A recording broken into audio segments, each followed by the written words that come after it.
Hello and welcome to today's video. This is the fourth video in my alphabet book recommendation series that we've got going on over here, and because it is the fourth video, that means that we are doing the letter D and talking about books that will fulfill the D prompt for the alphabet book challenge. So yeah, that's what we're doing today. If you have somehow made it here without knowledge of what the alphabet challenge is, the alphabet challenge is essentially A to Z. You got the letters and you need a book that starts with each letter of the alphabet and you're just trying to complete it. That's basically it. Most people that I'm aware of, myself included, start it at the start of the year. So yeah, 1st of January you'll start and try and complete the alphabet challenge within the year. I have not yet successfully completed it, but 2 years ago I was 3 letters off and last year I was 1 letter off. So I'm really hoping that this year is going to be the year, and I'm essentially just coming to you with book recommendations. I'm working my way through all of the letters of the alphabet and giving you recommendations that I will hope will give you something that you can read and fulfill the letter with. The only real rule that I'm aware of, and it's not even really a rule because you don't have to stick to it in any way, it's just one that I stick to, and I think one that's quite common, is that books that start with the or a don't count for anything. So for instance, The Cruel Prince wouldn't count for T because it begins with the, but it also wouldn't count for C because it's got the in front of it. So that's the only rule that I'm really aware of and that I stick to. So yeah, that's literally it. There's no rules, no regulations, you just try and complete all letters of the alphabet. So yeah, in this video I'm just going to be giving you book recommendations. These are all books that I've rated highly and would genuinely recommend, and kind of can tell you why you might like the book that I'm talking about. And all the books that I talk about are either standalone books or first books in series, so anyone can just pick them up straight away. I don't do any books that are further along in series. So yeah, that's basically it. There's a variety of genres that I will talk about. I will tell you the genres that the books are in momentarily, and then when we get into the individual book I will kind of tell you why you might like it and why you might want to pick it up. And of course, if there's any books that I don't mention in this video that begin with the letter D that you would recommend, leave them in the comments below, both for my own knowledge for future years of this challenge and so that other people have got even more recommendations. So, in today's video, for the letter D, we have mystery, historical fiction, dystopian, non-fiction, fantasy, fantasy romance, and memoir. So those are the different genres that we're going to be talking about, and I feel like I've managed to cover quite a lot of genres in this video. It's quite a good genre range. I don't go out of my way to make sure that there's this many genres, but I do try to read from a large variety of genres and be able to recommend a large variety of books. So yeah, we're just going to talk about them. So the first book I'm going to talk about is Dial A for Aunties. This is kind of a contemporary romance with a massive mystery twist. It is the first book in a series, but it can also be read as a standalone, which is what I've personally decided to do with it. I feel like this book is so complete and done and finished, I'm not bothered about picking up the second book, so I'm treating this as a standalone. And yeah, it's really good fun. In the book we meet our main character Medi, and I mean, it says it on the back, she accidentally kills her blind date, and it's kind of the process of dealing with that.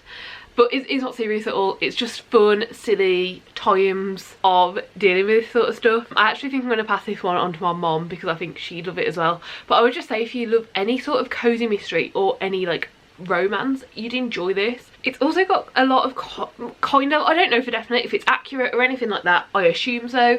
But our main character's family is from China. That's kind of I think it's great grandfather came from China. Great grandfather was from and worked in China, and that's kind of what we're looking at in the book when it comes to cultural significance. And it is really fun in the way that all these people are her aunties. I found it very fun, and from what I've seen from other people's reviews, apparently the representation is good. I hope it's good because it was such a lovely, cozy, jolly time. Like, all these characters were so unique but had like very exact personalities, some of whom were very westernised, others were a lot more traditional, and it was a really fun book. It is marketed as mystery. I don't think I'd call it mystery because there's no surprise for you as the reader. It's more of like a murder cover-up book. I don't know, it's a lot of fun. We figure out a lot of things, there's lots of twists and turns, and we just have a very, very fun time. I don't think you need to know more than that. If you just want a fun book where someone's accidentally killed and essentially the family gets involved to help hide up this murder, give it a go because it was just so good. Then the second book I'm going to be talking about is Daisy Jones and the Six. This book, I don't even own anymore. I don't think I'll ever reread it, but if I do, the audiobook is amazing and is available through my library. So like, you know, I got rid of it, I passed it on to someone else who I think will love it and hoped it keeps getting passed on. But for me, personally, like, is this the best book ever? No. But for a lot of people who are like contemporary readers day to day, I think that this book is very well loved, like very hyped up, has a lot of love around it. For me, this book was more like, oh, like this was really fun, I really enjoyed reading it, I didn't see some of the twists coming, but also it's the first book I've read that's made me realise like, oh, I could actually enjoy historical fiction, because it is set in, I think, the 60s. I could be wrong, it could be the 70s, but I think it's around the 60s time it's set, and it's so much fun. It gets dark, it gets deep, and the entire book is in this kind of like interview format where our main characters who were in this Daisy Jones and the Six band and being asked about their time in the band, they're reliving stories, but the format of it is really interesting. If you do listen to the audiobook, it's full cast, so like every person has got like a different voice, a different narrator, and yeah, it was just a really good solid book. I think you'd like this if you like fiction, I think you'd like this if you like contemporary, I think you'd like it if you like historical fiction, and I think you'd like it if you just like general fiction. Me personally, I'm mainly a like fantasy reader, like fantasy, sci-fi, my main genres, and I still found this really, really good and really, really engaging, which I do sometimes find difficult for myself, so yes, I would really recommend this one. Then book number 3, look, it's an old one, it's an old and faithful, but if you haven't read it, I feel like it still holds up pretty decently. I reread it, I think last year, and it still held up pretty well. Like, I was still relatively impressed with it. And if you have read it, I think it does make a fun reread. I hadn't read it in probably close to 10 years when I read it last year, and it was just a lot of fun to read again. So that is Divergent, a good old faithful dystopian, like, a good time. Look, do I think this is the best series ever? No, but this first book is an absolute like riot, honestly. Like, it's just a lot of fun. I think that's what like a lot of these books are that I'm recommending today. They are just more fun books that are kind of easy to read, and this is very easy to read. It's a YA dystopian. It's one of the more original ones. Like, I don't know exactly like how to decide that and who decides that, but it is an older one. It came out in 2011, and it really just, it does a lot of stuff that is probably tropey, but at the time it wasn't. And it does a lot of stuff where, you know, especially in this first book, you don't know exactly what's going to happen. I don't know, I just had a lot of fun with this, and I feel like if you enjoyed some of the classic YA books, like, you know, The Hunger Games, Twilight, The Mortal Instruments, like stuff like that, and you haven't given this one a go, give it a go, because it's the same sort of vibe. It's that fun, easy to follow, easy to get along with and like play along with book. And if you have read it and haven't for many years, it might be worth picking it up again. I don't really have much to say. Most people have heard of Divergent. I don't feel like I really need to get into it. Then book number 4 is a non-fiction, and it is a graphic comic book style non-fiction, and that is Dinosaur Therapy. Now, I've picked Dinosaur Therapy up to recommend, but just to let you know, there are others in this series, such as Dinosaur Philosophy, and I do believe that there is another one out now or coming out very soon, and all of them start with dinosaur. So any of them would work. I've just picked this one up because it's technically book one, but then they're non-fiction. You don't need to read them in any order. And this is just a very cute look at life. So the contents of Dinosaur Therapy, it talks about growing up, depression, happiness, relationships, stress, overthinking, anxiety, work and success and failure. And each of the comic book strips is just one page, and it's just dinosaurs going about life, talking about life. So this one that I've randomly opened to, it says, what do you want to be when you grow up? Happy. Okay, so we need to work on lowering your expectations. And it's just very like easily relatable things that I feel like are just really nice to read. I've read both of the dinosaur books by myself, but I do think they're also very easy conversation starters, especially if you don't really know how to talk about things, you're not as sure how to broach a subject, how to do things. Like, you know, there's things that I've related to in here, and it's just been like, oh, like, look at this, this is how I feel, and like showing it to someone else. And it's like a very easy way to like relate and digest just about everyday things. Like, I'm sure a lot of people go through this sort of stuff, but it's a very lovely way to read and see about it. It is very community feeling. I feel like it does, you know, if you are having a particularly bad day, you can read a few of these or read the whole thing. Like, they're not long. It does make you feel less alone. It does make you feel like, oh, everyone's going through this, and you know, all of the dinosaurs and how they talk to each other and the different like relationships that I have, it does make you feel very like happy inside because of how they are. They are very like cutesy, they're very relatable, they're very easy to talk to. The little blurb on the back just says, a comic about dinosaurs navigating the complexities of life together. So on the back, the example it gives is, you're overthinking it, you're probably right, but what if you're not? It's just stuff like that, but it's a really lovely book. I will definitely get the new one. I don't know if it's out or not yet, but I'll definitely be getting to it at some point. And yeah, I just really recommend this, honestly, to anyone. I don't know anyone who wouldn't like this. I don't know, like, obviously it depends on you and your personality and if you'd think this would be good for you or relatable for you, but I do think that these are just very easy to read, relatable books that have a very community feeling. And there's also a really cool Instagram page that's run that has a lot more of these as well. Then our fantasy, and our fantasy is Daughter of Smoke and Bone. I only read this recently, and I cannot believe I slept on this series for so long. And the reason that I would recommend this one, I know it's a good book, is this has one of my most hated tropes in it, and I still found it really good. Like, yeah, I didn't like the fact that that trope was in it, but it was still a really good solid book even with it, and that doesn't happen often. So yeah, I think that this is a book for anyone who enjoys fantasy.